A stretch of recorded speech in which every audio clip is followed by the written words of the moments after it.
L'un des facteurs pour générer ce qu'on appelle du mouvement stratégique, c'est-à-dire que réellement votre plan se met en œuvre, c'est de donner de la présence à la stratégie dans votre quotidien.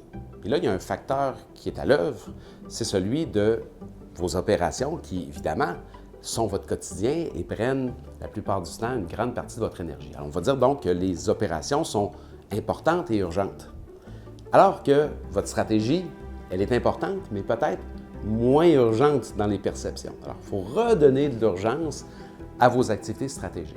Je vous donne 3 trucs.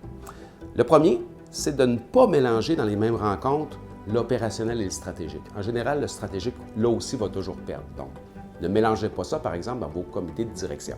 Faites une rencontre dédiée à chaque et vraiment, vous allez être mieux servi. Deuxième point, c'est d'éviter d'avoir des moments stratégiques seulement à un certain moment dans l'année, à votre lac à l'épaule ou à votre rencontre annuelle d'employés, mais plutôt de saupoudrer tout au long de l'année différentes activités stratégiques qui peuvent être, oui, votre lac à l'épaule, mais aussi certaines discussions stratégiques, nous on appelle ça des deep dives stratégiques. Ça peut être aussi des moments de suivi de votre mise en œuvre. La plupart du temps, aux 8 à 12 semaines, on fait des suivis des projets stratégiques pour s'assurer qu'ils ont le bon rythme et qu'elles tiennent la route. Donc, de saupoudrer, de créer un calendrier stratégique, ça va permettre de redonner de l'importance à votre stratégie.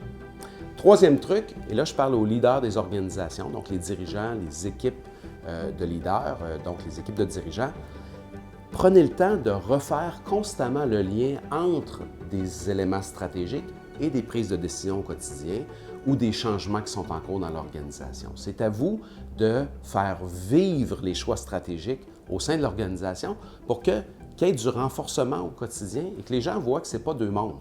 Pas un monde où des dirigeants ont réfléchi un plan et un monde où des opérateurs gèrent des opérations, mais bien un dialogue constant où le stratégique et l'opérationnel vivent dans l'organisation de façon égale.